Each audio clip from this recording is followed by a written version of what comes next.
the sound of two-stroke in the morning. Oh, the smell of it too. Oh yeah. Ooh, it feels wonderful in here. Yep, gotta cut up a box. And we got a little bit of a tree limb down. That's one way to start your morning. Oh yeah. Everybody loves a chainsaw. Well, we haven't seen this guy out in the field in a long time now, eh? Well guys, today is Monday. And as you saw this morning, I had to cut up a little bit of a tree limb there. Whatever, we got her done. I was going to use the pole one, but I don't know, for some reason I think I ran a little bit too rich last time, and she fired up, but you know, needs to be thinned out, I think. So we'll leave this guy sitting for a little bit. But anyway, so it's now I think like 3 o'clock, 2:30. I don't even know. Yeah, 3 o'clock. I've been out here just kind of sort of putting around, cleaning up this and that. You know, get some oddball shit done. And, you know, just get done mowing the yard, and I was like, you know what, let's take out the wheel hose for a change. Let's give this guy a quick little romp around the yard, you know. It hasn't ran in over, oh, a couple of months now anyway, I'd say. So I fired it up, no problem. You know, first pull. Actually, it was second pull. I lied. But, one thing I really gotta start getting fixed on this thing is this gas tank. Right here. When I first got this engine came off of a like a power washer, and it had been sitting out there for years, I'd say, out in the rain and stuff like that. A lot of water getting in the tank, and it rusted up the tank. So if you get a Vanguard gas tank, let me know. I'd be pretty interested in buying it off you.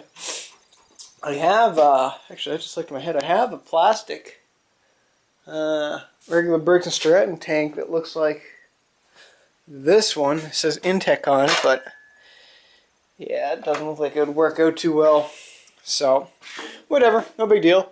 But my goal is this winter is to get this guy completely finished and my Hon completely finished. The poor Hon is still sitting out in the shed. Let's go take a quick little look at that, huh? You guys haven't seen that in a long time. Yeah, scrap metal.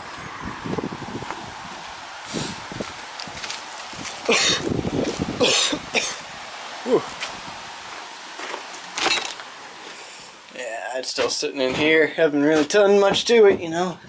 It's been sitting in here for an extremely long time. For those of you that are new to my channel, this is my 19-something or other Honda Eclipse rear engine riding mower that I restored last year. Yes, last year. And I had a YouTuber, Bill's T Max, there do all the decals for me. They came out friggin' awesome. And, you know, still needs a little bit of work here and there done. Needs an exhaust. Have to finish up the engine. Engine's not fully done yet. What else? Fuel lines, pulley underneath, and that. Then this tire here needs to be rebeaded. These are brand new ag tires, which are friggin' awesome. Love them.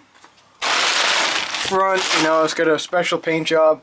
Like right now, you guys can't tell that the paint job is anything special. It looks like yellow, but in the sunlight, I don't know if you guys can see it or not, there's actually sparkles in it. It's a custom metallic paint job I did.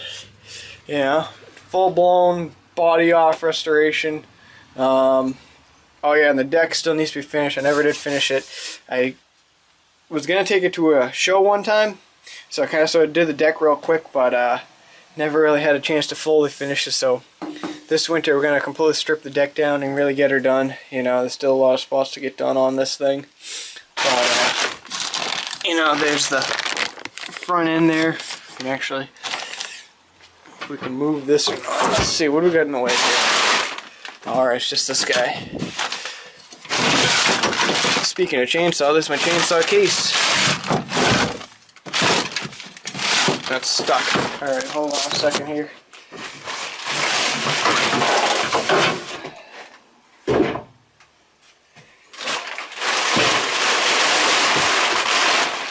There we go. Just for the tubers, just so you guys can see.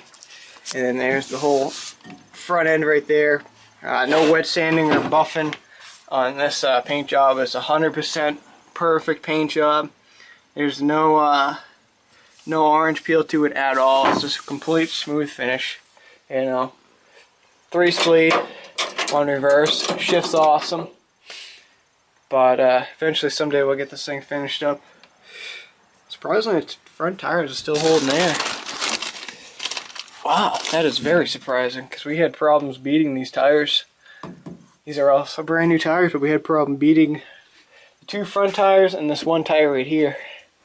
And this one here didn't work out too well. So, whatever. But yeah, still a little left to do. We get the seat still. Seat bolt needs to be re-welded. That broke off a while back. And, you know, just a bunch of oddball stuff. Did a little bit of customization with some diamond plate here and there.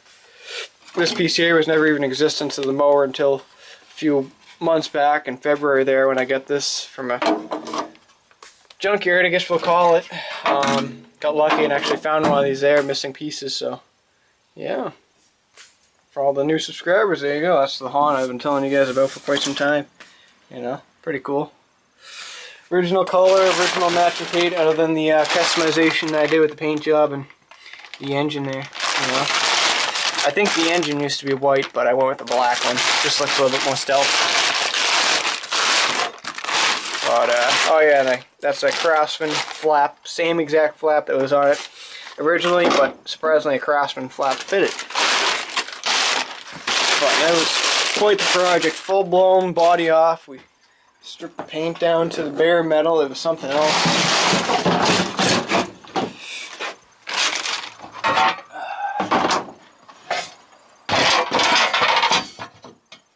Oh yeah, this place is just a wreck. And oh yeah, there's a Hahn push mower up there I have too. But yeah, if anyone needs a friggin' snowblower engine, let me know, because I got quite a bit of them.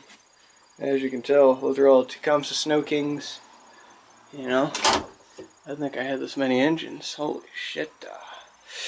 This actually block right here is the original motor. Well, not the original motor that was on the wheel horse, but the engine that came with the wheel horse. The engine, I don't think this engine was original to the wheel horse, so that's why I swapped out the motor with the Briggs Vanguard there. You know, I like the Vanguard better than the Tecumseh's, so, you know, no harm done to the motor or to the wheel horse. Anyway, let's get back into the shop. Holy, that tent's like getting ready to blow up. Kinda sorta too, just remember that we gotta get this beast of a snowblower back up and running too. Hasn't ran all season. 1032 Craftsman track drive. Hell friggin' yeah. Thing's a monster. Take out your tape measure. You measure it. Oh yeah. Alright, so the reason why I brought this guy in today is just to... Ooh, damn, that is fucking hot. I can't believe I just touched that without burning myself. Holy shit. Right about that. So the reason why I brought it in is actually for the muffler that I just touched and almost singed my hand on. Gonna paint it up today once this guy cools down just a little bit better than what it is right now, because, well, that pipe is really hot. Yeah. One thing I want to do to it also in the winter is finish up the paint that I'm doing on it, that clear paint job that I'm doing right over the old rustic look. Still got to finish the back fender, the belt cover, and a few other rosin and shit. And one thing I want to do is also in the winter is, because now there's no exhaust here, I want to create like a custom cover, something that covers. I'm going to somehow trim this guy off, make it a little bit better looking than what it is. Probably come right down to these grooves, and it's going to be a piece of sheet metal that comes up and then kind of curves up, and then on top of this guy right here, you know, really make it all uniformed in there, and you know, cover all up all the gizmos and gadgets, and just make it a clean finish that would look pretty cool. So look forward to that in the winter, but today we're only doing the exhaust because I've seen it in the shed and it's starting to get a little rusty, and this was a clean muffler when I put it in there. Electrical, still got the electrical to do. You know, might have do a little bit of adjustment with the idle today. Just wasn't idling the way how I would have liked it to idle today. So let me just double check something here. Yeah, that's what the problem is. Couldn't figure it out. My, oh, that's what's wrong. Yeah, you shouldn't be able to do that, so we're going to have to get a new clamp on that guy. Because this one ain't holding for the life of it, obviously. Shouldn't be able to do that. So we'll go ahead and fix that as well. Oh yeah. Pretty cool tractor. Pretty cool tractor indeed. Wheel Horse 500 Special. And it's one of those limited edition ones because the checkered flag. I forget how it all worked out. This is one that was used on the International Motor Speedway back in 1968 to haul the cars around. Certain ones with, if you see one that has a blank flag on it, like this one is right now on both sides, it's an original one that was used at the friggin' International Motor Speedway there. But if you see like a number on it, like a 7, that means it's just a regular store-bought lawn tractor that someone bought back then at wherever they sold it. I forget where they sold, and they're only sold in like 3 states or something ridiculous. And this is now in Watertown, Mass. And as far as I know, there's only, at least as far as I know, there's only 2 in Massachusetts, I know. And surprisingly enough, it's actually 2 YouTubers. It's me, and there's also another YouTuber called Titleist. I think he's got some numbers, something like that at the end of it. So he's got one too, and it's just pretty crazy. They only made a certain amount of them, but they don't have any documentation on how many were made. So there's really not that many left. And if you see one on Craigslist for really short money, grab it. You know, because these are worth a lot of freaking money. And I actually got lucky at the time that I didn't even know if there was anything special about it. I just thought it was just a basic old wheel horse when I first bought this thing. I bought it, let's see, I think it was last September, I want to say, like early September. So it was almost about a year ago I bought this. And I bought it for 125 bucks and didn't know a damn thing near about it. The guy bought it off of Dwayne there. I buy a lot of stuff off of him. He buys a bunch of shit off me. You know, that all good stuff. And he's like, hey, if you want it, 125 bucks, all yours. I said, alright, what the hell. I figured I'd buy it. Looks cool. Something to tow my trailer around with. You know, used it for quite a while before I really found out that it was a rare kind of tractor. I didn't quite know that at the time. Until one day, I just was curious why the fuck they call it the 500 Special, and did a little bit of Google research, and sure enough, yeah. If I'd known that before when I fucked up the hood of it, you know, that was all fucked up. I ran this over one day, it popped a big ass wheelie, the hood dragged, and didn't really care about it because I didn't know back then. And I backed in the snowmobile trailer in the back here, and I smushed this all in at the time, but like I said, I didn't know back then. And this was just a year ago. You know, I found out like 2 months later that it was actually worth something. I was like, oh, so that's why they call it the 500 Special. So, a little bit of history lesson for you. If you want to know more, just Google it. Just like everything I do. If you need something, Google it. Oh yeah. So, let's, yeah, it's a little warm. So we're going to let it cool down a little bit, and I'll just hit it with a little bit of my heat paint that I use, and pretty much good to go.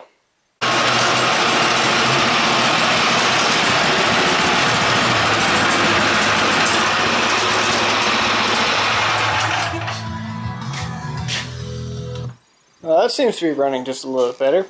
Turns out, when I did it, I guess I never really set the idle on. I actually had to take about, I don't know, 5/8 of an inch off of the line here, and for some strange-ass reason, I can't find my damn cutoff wheel, my air cutoff wheel. I'm not really sure what that's all about. I can't even quite remember when the last time I used it, and it seems to be missing.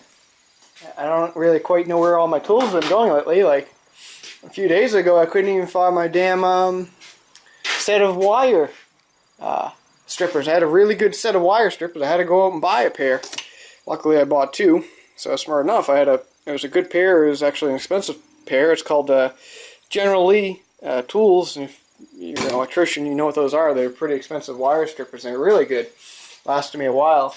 I bought them back when I was in high school, and well, that shit seems to be missing, and well, that's missing, and I couldn't find my box of good wire strippers and this and that, so I don't know, kind of weird. Mailman's here. Alright, well, just had to help the mailman real quick, carry out a few packages. Had a few I had to ship out today. And he is on his way. Thank you, Mr. Mailman. You're the best. It's not like I dish out friggin' over $2 grand a month just to ship out packages. Holy shit, like you'd never... I didn't even know that I was spending $2 grand a month on shipping out packages until, like, eBay did this new, I don't know, shipping calculator thingy. Yeah, friggin' $2 grand a month it is. Just, well, not exactly $2 grand. It's like $1,800 a month for me to ship shit out. Like, holy shit, I never even realized I was spending that much, or, well, people are spending that much to ship out packages, but then as I was adding it all up, I'm like, oh yeah, that is kind of sort of right, considering each motor that I ship out is roughly anywhere between $70 to $100 to ship out. It's like, damn. And then some people want like express mail. Like one motor, it was, I shipped out a couple of weeks ago, it was just a short block of a 14 horse or 15 horse motor. And dude wanted like express shipping, and it cost him like $230. I'm like, Jesus Christ. Like, that's an expensive motor right there. For that price, you can go out buy a brand new one, I'm thinking to myself. But, no, he needed it, I guess, so he had things. But yeah, anyway, so missing tools. I'm not really sure how my shit's been going lately. I seem to have dwindled down on my really good ratchets lately, and I don't know. It's like, holy, now my little air son of a bitch is missing? Come on. And I just cleaned the shop. I know it's not in the shop anywhere, you know? Like, it just ain't making sense. But this is actually one of the kits I was telling you guys about. I had to go to Harbor Freight over the weekend to buy one of these kits because, well, mine was missing. Unbelievable, like how does shit get missing in this tiny ass little shop I got here? Well, this is over here. Didn't even think about over here. But usually air tools go with the air tools. Nope, not over here. Strange. Very strange. But anyway, so yeah, I fixed the idle, chopped her up. I had to use this little damn sanding son of a bitch that I had on here. Luckily that worked. Stupid ass low torque Husky. I don't know why they even bought that thing. But yeah, seems to be running a little better now. So I'm gonna take a quick little test romp. If I had the GoPro, I'd stick you guys on there. But GoPro's sitting in PJ's camper at the moment, and well, I haven't had a chance to go pick that up yet. So, oh yeah, I shined up the hood a little bit, just a little bit, as you can tell. Just a little bit. Yeah, that's what I want the whole entire thing to look like. Just like that. Oh yeah, and the exhaust got painted up too. Looks pretty decent as well. One little dent right there. Yeah, it adds character. You know, yeah, when I did that review, the Harbor Freight welder there a while back, I forgot to show you guys. Anyone that buys a Harbor Freight welder, you can actually build a pretty kick-ass exhaust pipe with it. There's, how many bends are in this thing? There's 1, 2, 3, 4. There's about 5 welds, I think, in this whole pipe, and there's like different sections of pipe because I didn't have the right amount. So I think there's one cut there, one cut there, one cut there, one cut there, and there's one cut there, if I do remember correctly. And that's what you can do. Actually build a pretty kick-ass exhaust pipe with them. That was the one good thing I liked about that welder, is it built pretty good pipes. Oh, look at a squirrel. Where do you see him going? Oh, you see his little head? He's going to grab my nuts. Hey, you better not come in here. Already had enough birds in the shop. Oop, wrong way. Come on, there we go. But, oh yeah, that's another thing that's missing. Is the cap thing, but, oh well. Anyway, let's crank her back up and take her for a quick little test romp, eh? Yeah.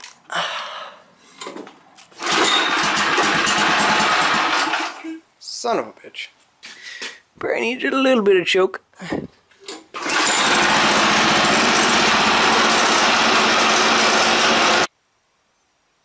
Well, friggin', I just had a little bit of a door problem. So, yeah. So I went to go lift up the door here, and, you know, it somewhat came off the track up there. So it's like, alright, no problem. I'll just bang it in. And I was like, alright, since I'm already here, you know, I might as well just, fix the spring. You know, I was just getting ready to, and, you know, I had the piece of vice grip on there and getting ready to, and next thing you know, the friggin' pulley slipped off, or the string slipped off that pulley over there, and this piece here just whacked me right in the back of the head. Holy shit, like, if I don't have a headache tomorrow, then I'll be amazed. I already had the ice on for a good 45 minutes, I say. I've been just in the house, just on the computer, doing some stuff on the computer, and man, it just came right up and bam, right in the back of my head. I thought for sure it split my head open, but I guess not. Wow. Freaking, that was just unbelievable. But I just went and got the mail here. And friggin' the UPS guy put it right out in front of the damn door. Almost stepped on it, didn't even see it. You know, you don't really look when you're walking out of your doorstep.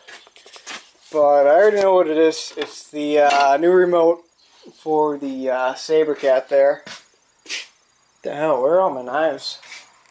Oh, in there. Yeah, that one's junk. Yeah, that one's pretty decent. So, I'll just hack her on in. Nothing there, right? Packing slip. Cost me $0.00 because it's a return. And there we go. Nice new, shiny new remote there. So, a lot of the Articat dealerships told me I should just go ahead and return the other remote and get this remote. Pretty much they all seem to have thought that it was the remote, the fob itself. So they said, you know what, just go ahead, return it, and see if this works or not. So if this doesn't solve the problem, then it is definitely the antenna on the snowmobile. So they said there's two solutions for it. You can either A, get a new antenna booster, or B, go and spend $300 on the little module, which I won't be doing. So if this don't work with the fob, I'll try the antenna trick. If that don't work, then whatever. So I'll go ahead and make this on a separate video on the other video I've been trying to produce. So this might be the key. So yeah, what do you know? Alright guys, we're going to end the video here today. It wasn't too exciting of a video today other than me getting bashed in the head by a garage spring. Ow. But tomorrow, don't really know what the plan is. Yeah, like I said, don't really know what the plan is tomorrow. Also forgot to show you guys these tips I got in today. Brand new Briggs & Stratton power washer tips, the Pro Series ones. I might do a review on these. I'm pretty curious to see how well these work. So someday we'll get a review done on those. I'll tell you how well they work. Now if you guys want me to do a review on the chainsaw, the Pull-On Pro Weed Whacker, Hedge Trimmer, Chainsaw, Edger, Tiller, Guy All-in-One, and the Bushwhacker All-in-One, and Past Garage there wants me to do a review on my Cobalt Impact Gun. So those will be coming up pretty soon, guys. Just stay tuned. Just been kind of doing a lot of stuff online lately, and me getting pissed off at my computer 90 million times. But yeah, so anyway, we'll talk to you guys all tomorrow. Until then, start your car or start your snowmobile warm. Oh yeah, it's running. Fucking rights. Shiny! Oh, damn autofocus. Shiny!